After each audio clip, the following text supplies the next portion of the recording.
Hello, this is Book Club, and we're reading A Story of a Vet, and we're on to chapter 11. So I did some questions from the last chapter. Question number 1, see how you got on with these. Question number 1 was, how much did Monty the bull cost? So it cost a lot of money for Harry Sumner the farmer, and it cost £100. Okay, next question. What was the matter with Monty? No, there was a real puzzle. James first of all thought he had pneumonia, but then it turned out to not be pneumonia, and it turned out he had a hairball in his stomach. Question number 3. So why did James run out of Monty's stall at the end when Monty is all grown up and huge? So if you remember, Monty started as a little calf, and he and James used to go into his stall and scratch his head, and then he grew into this giant bull. And when James had to go into his stall, the bull didn't like it, and he nearly killed him. So the answer, I guess, was James was worried the bull was going to hurt him, so he had to run out really, really fast. It's very funny. Okay, so we're on to chapter 10. We'll do chapter 10 and then we'll do some questions at the end. No, chapter 11, sorry. Getting muddled. Okay. I suppose if it hadn't been for the tuberculin testing scheme, I'd never have come to know Ewan and Ginny Ross. Siegfried broached the matter to me one morning as I was mixing up some mixture in the dispensary. All this extra testing work is a bit much for a one-man practice, especially when it's an older man. Ewan Ross has been on the phone asking me if I could help him, and we thrashed out a plan which could benefit us both. But it does depend on you, James. Well, yeah, what do you mean? Well, would you be willing to go to Scarborough and do his testing, say, 3 days a week? Ewan and I would split the proceeds and you'd get a little cut too. I screwed a cork into the last bottle. Well, it's all right with me. I'd enjoy a bit of fresh country. It's really wild up there. About 25 miles away, isn't it? Just about. It is a bit bleak, but it's beautiful in fine weather, and I'm sure you'll get on with Ewan. As I drove out next morning, I reflected on the snippets of gossip which had come through to me about Ewan Ross. I didn't know all that much about him. 25 miles was enough to make him remote from my own working area, and in any case, hard drinking and wild behaviour were the norm among the older members of the profession. Ewan Ross, it was said, would incarcerate himself in some village pub and go on a bender, lasting days on end until his wife finally managed to winkle him out and entice him back to his practice. The scene beyond my car windows was changing all the time as I drove. The Dales country around Darrowby was softened by the trees which lined the valley floors and by the lush level pastures by the rivers where they wandered among leisurely shallows. But this was the high Pennines, the harsh, wind-blown roof of England, almost treeless, with only the endless miles of dry stone walls climbing and criss-crossing over the bald heights. On this windy, sunless day, the grey horseshoe of buildings grouped around the steeply sloping marketplace seemed in danger of sliding down the high fell on which it was perched.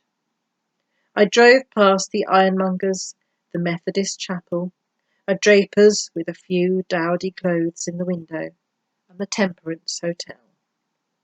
There was no attempt at adornment or softness anywhere, and apart from a few muffled women battling against the wind, the streets were empty.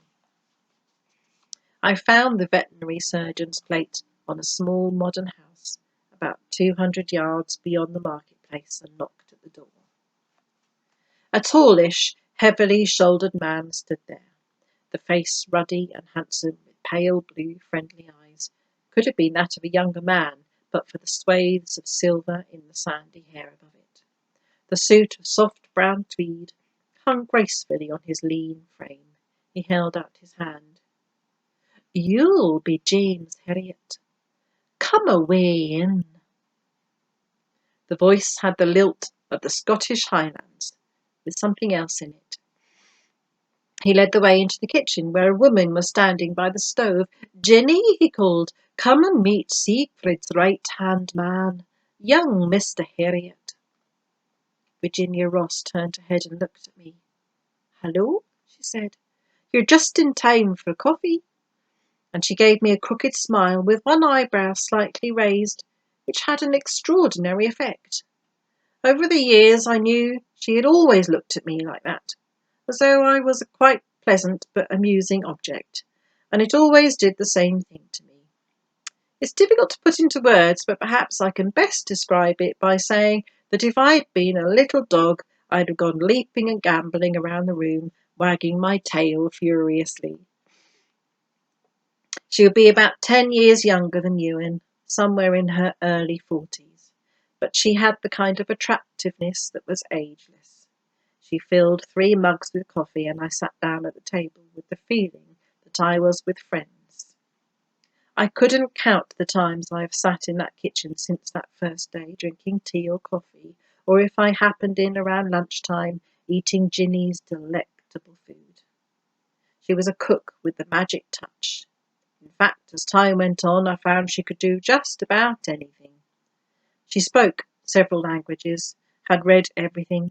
She painted and embroidered, and as I said, she could cook. How she could cook! She must have had to work on a very tight budget, but she managed to make a poem out of the simplest materials. Ewan pushed away his mug and stood up. "I've got to operate on a horse for an umbilical hernia. Would you care to come along?" "Yes," I said. "I'd like that very much."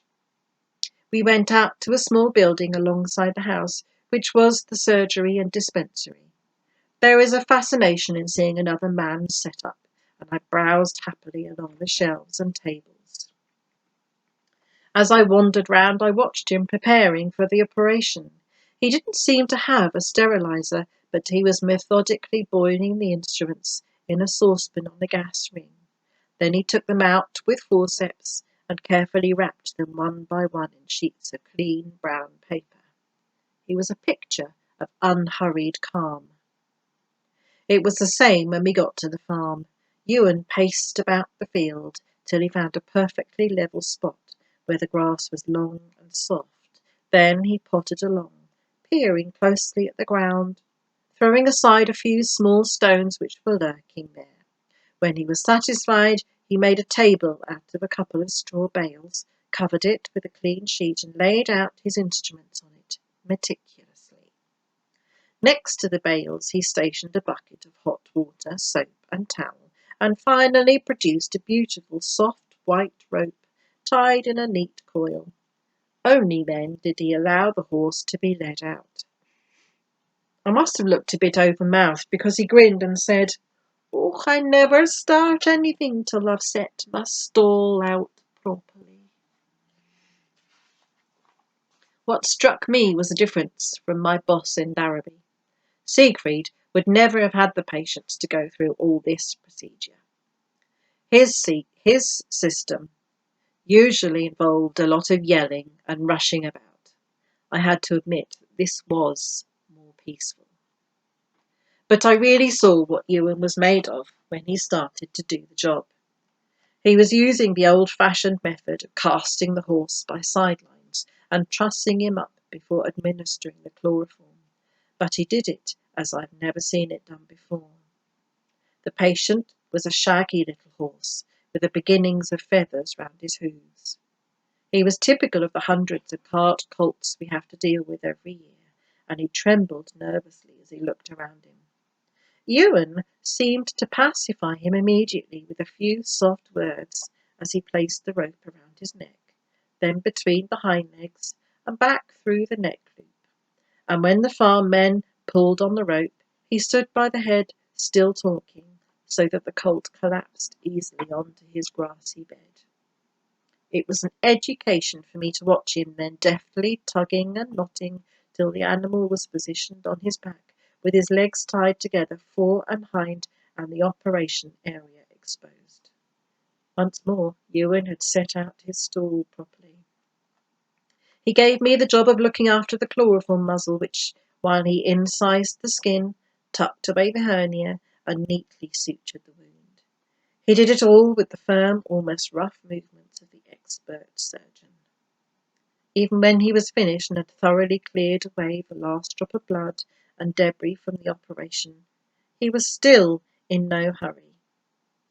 He washed and dried his instruments with great deliberation, wrapped them up again in the sheets of brown paper, then sat down on the straw bales to wait for the colt to come round from the anaesthetic.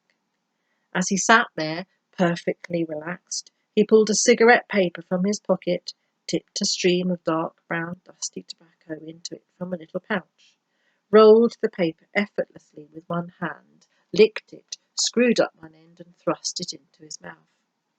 As the smoke curled round his ears, he gave a few instructions in his soft Highland voice. "No, just pull him onto his chest, will you? That's right. Put your knee behind his shoulder and let him rest there for a while. Don't hurry him now. He'll get up when he's ready."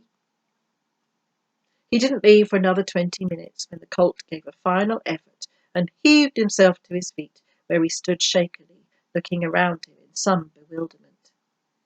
"Let him stand there a while till he's steady on his legs," Ewan said. "Then you can work him back to his box." He turned to me. "Well now, there's not a bad little pub in this village. How about a beer before lunch?" There was nobody but ourselves in the bar. Ewan took a contented sip of his half-pint, then pulled the small pouch again from his pocket. I watched him again as he rolled another cigarette with one hand. I laughed. I've only seen that done by cowboys on films. Where did you learn to do that? "Oh, that," Ewan gave his shy smile. "In Canada, a long time ago. It was the only way I had of getting a smoke for years, and I've never got out of the way of it." He obviously found it difficult talking about himself, but as we sat, I was able to build a picture of his history. I suppose he must have recognised that his life seemed to be inevitably bound up with horses, so he enrolled with a lot of other ex-servicemen in the London Veterinary College. That was where he met Ginny. He didn't go into details of how he finally landed in Scarborough, and I didn't press him, but it seemed such a waste. You don't often find a top-class horseman and a veterinary surgeon combined. Siegfried was such a one, and I never thought I'd see a better. But Ewan Ross could beat them all. The extraordinary thing was that he had settled in the cattle and sheep district, where his horse skills were seldom exploited. Certainly there were numbers of racing stables in the Pennines, but Ewan made not the slightest attempt to gain a footing there. A horse specialist in a big Bentley car used to travel around doing most of the racing work and making a packet of money in the process. He wasn't a bad chap either, but not a patch on Ewan. I suppose the simple explanation was that Ewan didn't have any ambition. He didn't want a big, successful practice. He wasn't interested in being rich or famous. Even this morning, when I talked to him about our plans in Darrowby, I could see he was listening with polite attention, but it didn't really mean a thing to him. No, Ewan would do enough work to keep going, and beyond that, he just didn't give a damn. We stayed for something like half an hour in the bar, and we drank 3 glasses of beer apiece. I looked at my watch. "I'd better be getting back down to the hill to Darrowby," I said. "I've got a few things fixed for this afternoon. I said farewell to Ewan and drove home. So that's a nice chapter all about the new vet that he's met.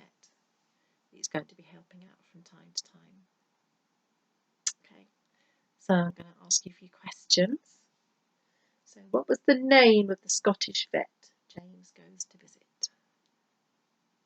You have to excuse my dodgy Scottish accent, but he was supposed to be Scottish. So who did he go and visit?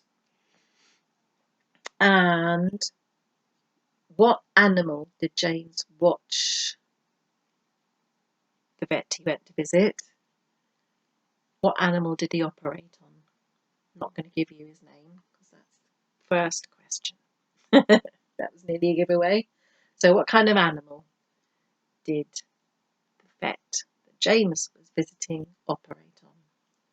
And then what did that vet do while he was waiting for the animal to come round from the anaesthetic? So he did something. He sat on a straw bale, was waiting for the animal to come round, and he did something. Okay, see if you can answer those questions, and we'll do the answers the next time. Okay, good luck with that, and bye-bye for now.